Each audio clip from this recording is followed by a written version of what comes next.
Sì, grazie a Dio abbiamo avuto questo congresso generale della mia comunità dell'Istituto Sacerdoti di Santa Vicenza. È stato scelto il nuovo rettore generale con il suo consiglio e anche il congresso ha gettato al padre Max Dell'Ocelli come il prossimo rettore di Belmonte. Lui prenderà questo lavoro il 22 di gennaio. Dopo faremo sapere bene l'orario. Domenica, una domenica. Adesso, padre Marcello, tu puoi venire. Non sei, perché era caduto per terra, no? Sì, sai perché? Perché queste sedie bianche sono soltanto per quelli che hanno 100 kg giù, non più. Padre Marcello, anche del mio istituto, del Brasile. Lui è in questo momento il rettore regionale del Cono Sud, chiamiamo così, Argentina, Cile, Brasile, Perù e Ecuador.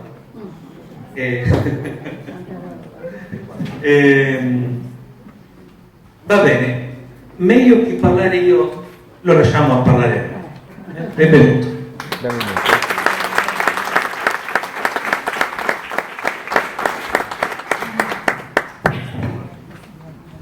Allora, grazie, ho cominciato bene, ho cascato pure, ma il problema è della sedia, non mio, intendiamoci, anche se peso un pochino di più di 100 kg, speriamo che la vita a Roma mi faccia dimagrire un po'. Non credo pure io. Hai sbagliato apposta. Sono Marcello, sono sacerdote da 16 anni, 17 anni meglio.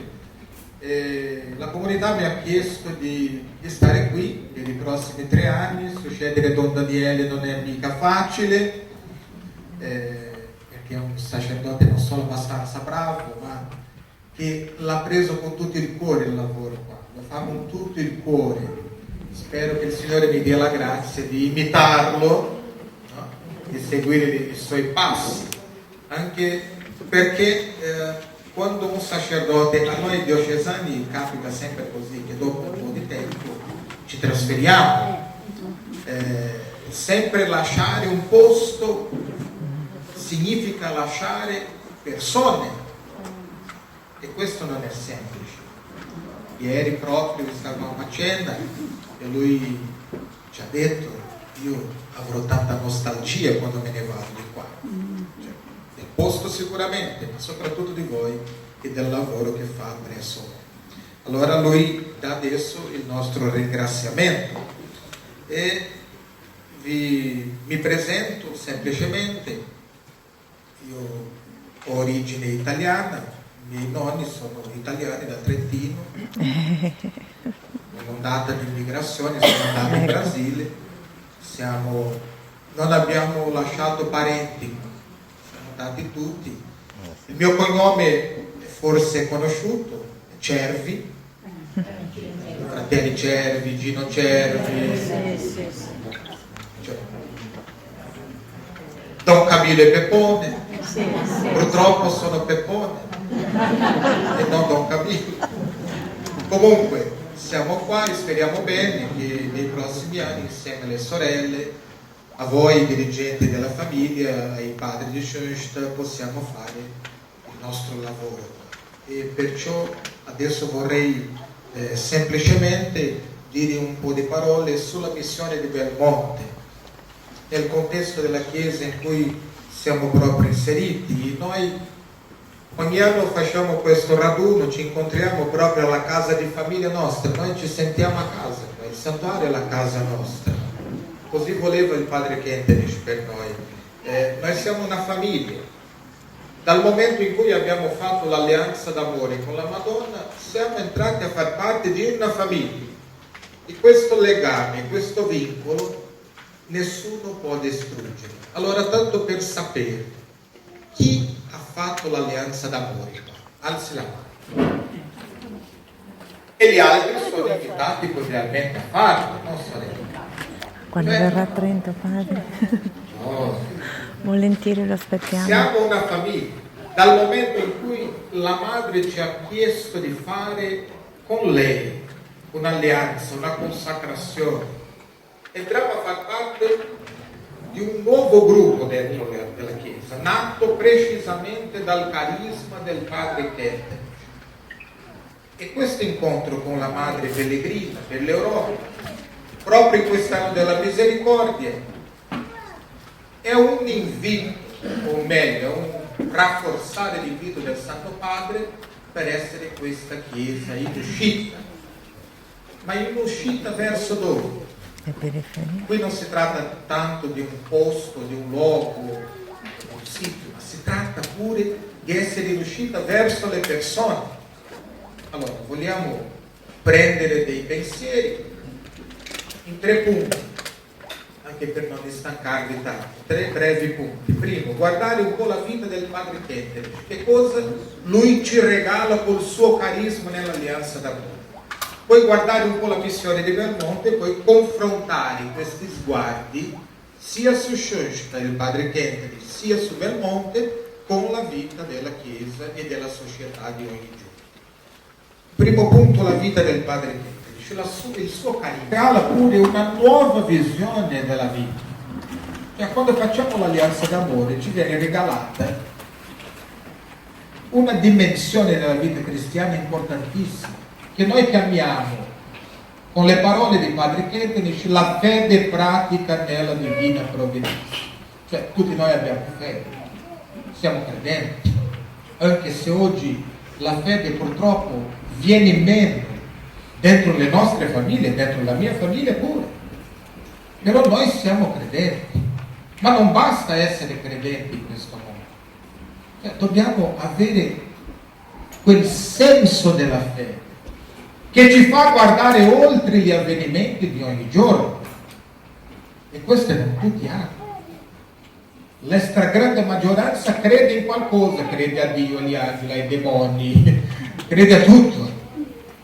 Ma vedere la vita come uscita dalle mani di Dio per il nostro bene, anche i dolori, le fatiche, le difficoltà di ogni giorno, i problemi della vita, vedere che c'è la mano di un Dio misericordioso, di un Dio che è Padre, indietro a tutti gli avvenimenti, questa fede, che la chiamiamo fede pratica nella divina provvidenza, ci viene regalata nell'alleanza d'amore con Maria. Io vi dico certi eventi della vita del padre Kettner in cui lui ha avuto l'intuizione che lui chiamava spesso la porta aperta per andare oltre gli avvenimenti. Per esempio, il fatto della sua infanzia e giovinezza, lo sapete bene, spero che qualche conoscenza del padre Kettner e della sua biografia l'avete. Il fatto di non avere un papà, anche se queste cose non si dicevano fino a un tempo nel nostro movimento, adesso lo sappiamo, lui non aveva un papà e la sua mamma ha avuto tanti problemi per educarlo, per allevarlo, per farlo diventare non solo un uomo ma anche sacerdote. Lui ha intuito che la vita non le ha dato un papà perché lui doveva sentire in se stesso cosa significa non avere un padre umano, e perché la Madonna lo voleva educare per tornarsi un padre agli altri, un padre spirituale ma anche un padre umano. E spesso i testimoni di quei tempi ci raccontano come sentivano veramente nel padre Kettner non solo un guida spirituale, ma uno che ci prendeva per mano, uno che poteva capire l'essenza dell'anima delle persone, il suo stato d'animo. Non solo vedeva la tristezza delle persone, ma era capace di vedere la causa della tristezza delle persone. Non solo sentiva la gioia che gli altri provavano in certi momenti della vita, ma era capace di andare oltre, di intuire, cioè la causa della gioia pura. E lui dice, la Madonna è stata sempre la mia educatrice. Ha preso il posto di papà e mamma nell'educazione mia, mi ha fatto diventare non solo sacerdote, ma anche uomo e padre di una moltitudine. Poi, quando per esempio lui va al campo di concentramento nazista, lo sapete, è stato lì dal 42 al 45, alla fine della guerra, non solo è stato un miracolo essere sopravvissuto a tutte le sofferenze del campo, ma il miracolo è che lì, propriamente lì, nel cosiddetto inferno di Dante, lui ha avuto la capacità di guidare la sua famiglia spirituale, di offrire se stesso per noi, di offrire la sua libertà e di insegnarci che quando noi poniamo le cose nelle mani di Dio, Dio non ci toglie proprio la sofferenza, ma attraverso la sofferenza, nel caso suo, la sofferenza nel campo di concentramento, il Signore è capace di darci la forza per superare e andare oltre. E lì dentro il campo di concentramento è nata, per esempio, l'opera delle famiglie di Schoenstatt. Lì dentro siamo nati noi sacerdoti diocesani. Lui faceva le sue conferenze di nascosto ai sacerdoti, di notte, senza che le guardie potessero nemmeno sognare con questa possibilità, che lui era divenuto dentro il campo di concentramento veramente un punto di riferimento a tutti i sacerdoti che stavano lì. E lì è nata la cosa più bella di Schoenstatt, che è la internazionalità. In quella sofferenza del campo di concentramento dei tedeschi, il Signore ha regalato il Padre Kent il cuore grande per sapere che la missione sua doveva andare altrove. Poi sappiamo bene, lui lì ha colto l'occasione per porre le fondamenta di un movimento che non era solo per la Germania, ma che era per tutto il mondo. Cioè noi siamo nati lì, dentro l'orrore della guerra, del campo di concentramento. E poi un'altra cosa che mi piace sempre pensare del suo carisma, di come lui era capace di vedere anche nella sofferenza la mano di Dio che guidava verso altre mete, altri punti nella vita. Mi piace ricordare sempre la sua esperienza qui di Roma Belmonte. Cioè, noi lo sappiamo, lui è stato mal compreso dalla propria Chiesa, no? La Chiesa, cioè, l'ha messo in croce, diciamo così, con i 14 anni di esilio degli Stati Uniti. Lui ha dovuto separarsi dalla sua fondazione. E noi lo capiamo bene, non è che la Chiesa sia stata cattiva verso di lui, ma era la forma, il pensiero del tempo. Le sue idee erano troppo avanzate, cose che per oggi possiamo considerare normali nel rapporto sacerdoti-persone, nel rapporto tra i movimenti della Chiesa. Per quella epoca era proprio impensabile, meglio, non solo impensabile, proprio difficile di capire. E allora lui ha dovuto affrontare questi 14 anni lontano da tutti. E dunque lì fa l'esperienza, capisce che il Signore vuole che lui maturi l'amore verso Dio. Per me è una cosa importantissima. La sofferenza che fa maturare l'amore. Lui l'ha intuito e l'ha vissuto. E proprio oggi, quando visitiamo la sua tomba, possiamo leggere scritto sopra dell'exit ecclesia. Ha amato la Chiesa. Ha amato la Chiesa non solo quando la Chiesa lo trattava bene, ma come in un matrimonio. Ha amato pure quando la sua moglie lo trattava male. E qui l'eroismo della fede, l'eroismo dell'amore, il non lasciarsi per qualcosa, cioè avere proprio le fondamenta dell'amore quando le cose non vanno bene. Allora mi piace ricordare questi passi della sua vita per dire che cosa guadagniamo quando facciamo l'alleanza d'amore e quando ci torniamo proprio alleati del padre Kentenich nella sua missione di portare la vera identità di Maria verso tutta la Chiesa. E qui arriviamo appunto a Belmonte, no? Lo sapete, questo posto è stato regalato al padre fondatore quando lui ha compiuto 80 anni, era qui a Roma, era appena finito l'esilio, stava qui, no? Hanno cercato questo posto, lui in qualche modo ha intuito che qui il Signore voleva non solo un santuario, non solo una casa bella come questa, ma voleva proprio un simbolo per il suo movimento, per la sua famiglia spirituale.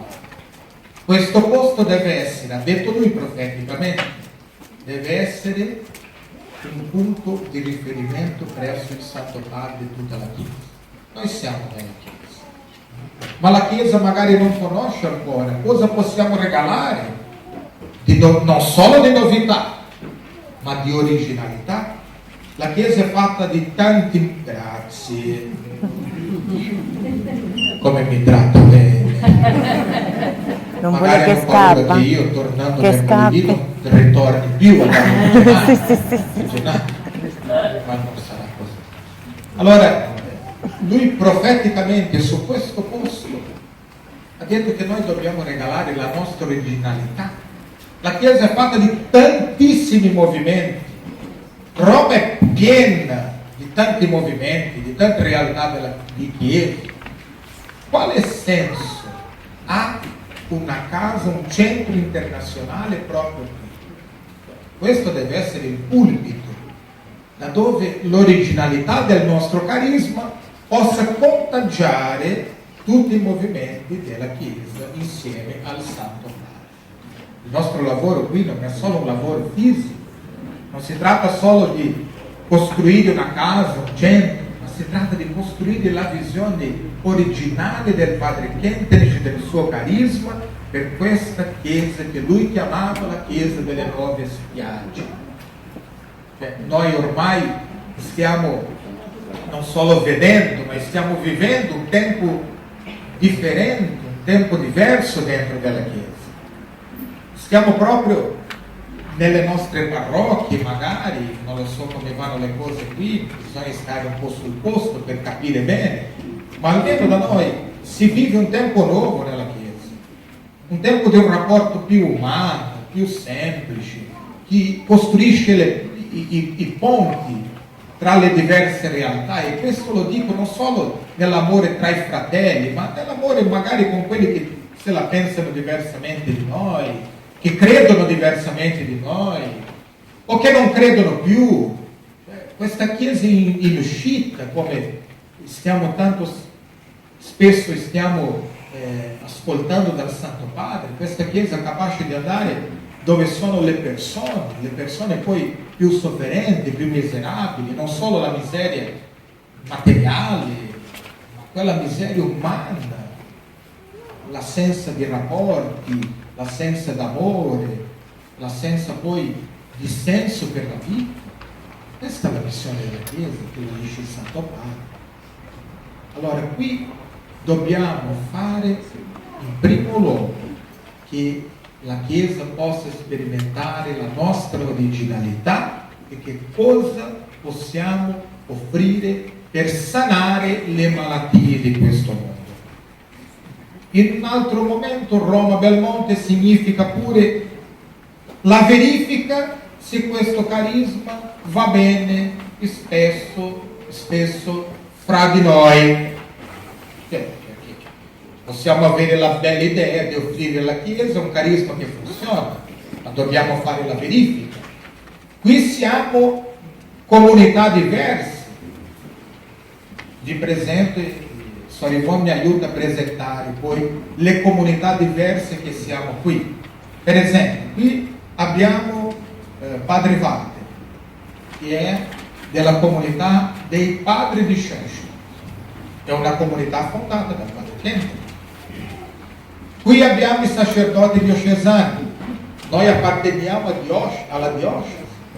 Per stare qui dobbiamo avere il permesso del vescovo, cioè del vescovo nostro e del vescovo della diocesi qua.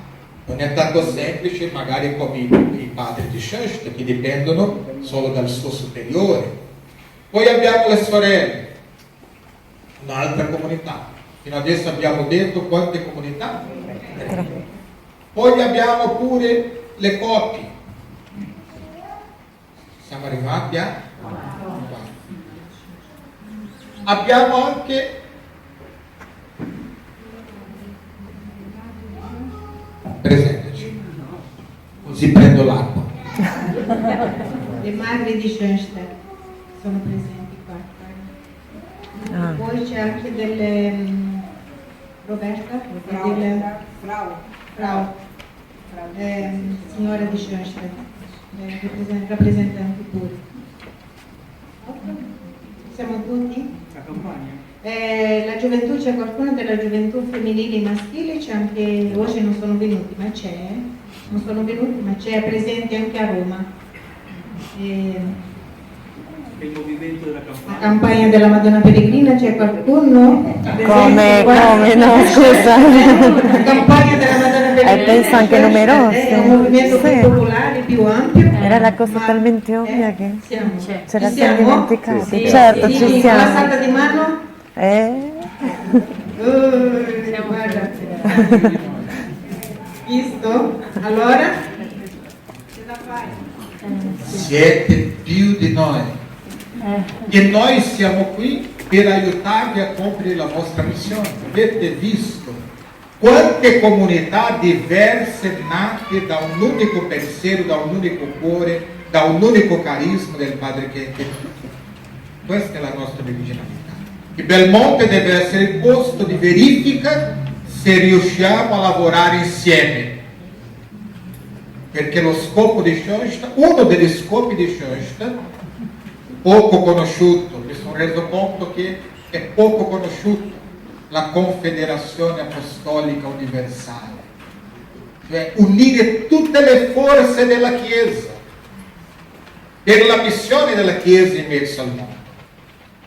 Ma prima di offrire questa missione agli altri, mi pare che la dobbiamo fare vera tra di noi. Lavorare insieme, per esempio, sacerdoti, sorelle consacrate, famiglie, giovani, lavorare insieme è una visione rivoluzionaria della Chiesa, in cui non solo il prete dice voi fate quello che dico io, è comodo per me. Qui si tratta di una visione talmente originale, ognuno mette insieme per il bene della Chiesa il carisma che ha ricevuto, la consacrazione sacerdotale, la consacrazione matrimoniale, la vita giovanile, la vita di consacrazione come donna o come uomo, cioè, o come coppia, cioè tutti noi insieme uniti col nostro proprio, legati dall'alleanza d'amore, offrendo al mondo la cultura dell'alleanza.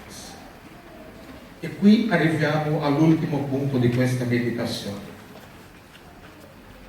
Tutto questo ha senso, si serve per la vita dell'uomo di oggi. La Chiesa deve essere sempre dinamica. Proprio parlando di Belmonte, di Roma Belmonte, lo dobbiamo abituarci a chiamare così, Roma Belmonte, perché Belmonte lo conosciamo. Sì. Ma dobbiamo pensare a quelli che sono lontani, sono in altri paesi, in altre culture. Dire Belmonte per loro magari non significa niente, ma quando si dice Roma lo capiscono tutti, spesso quelli più lontani. Noi abbiamo a che vedere con la situazione del tempo, perché qui il Padre Kenke dice adesso la Chiesa deve essere come una rocca pellegrina, c'è una pietra che si muove. Attenzione, ma oggi cascano i brasiliani, incredibile, ci mettete due pure. Ma pure lei sta sui 100 kg, Teresina, lo tratti troppo bene, pure lui 100 kg di più. Allora, Padre Chiendini ti ha chiamato la Chiesa una volta pellegrino, cioè deve essere ferma nel suo annunzio, nel suo messaggio, ma deve camminare insieme agli uomini di oggi, con le domande dell'umanità di oggi. E che cosa possiamo sperimentare nel mondo di oggi? Non parliamo di teorie, parliamo dalla vita, perché noi siamo gli uomini di oggi e noi stiamo proprio in mezzo a tutti questi cambiamenti che possiamo verificare. Certo, non vogliamo fare adesso un'analisi approfondita della realtà, tocca a noi, ma dobbiamo vedere qualche aspetto dell'uomo moderno come uomini moderni che siamo. Un primo punto che ci preoccupa tanto: lo scomparire di Dio. Le vecchie tradizioni religiose non dicono più niente ai nostri giorni. Magari hanno qualche senso per noi, andiamo in chiesa, facciamo la processione, magari qualche novena, facciamo il rosario, facciamo l'adorazione, ma i vostri figli e i nipoti, forse ci sarà qualcuno che ha seguito i vostri passi, ma l'esperienza della stragrande maggioranza è che i vostri figli non ci accompagnano più. Magari con l'esperienza della scuola, oppure degli amici, oppure di tutta questa realtà che ancora non capiamo bene dell'internet, o credono diversamente di noi, o se la credono a modo suo, che è peggio ancora.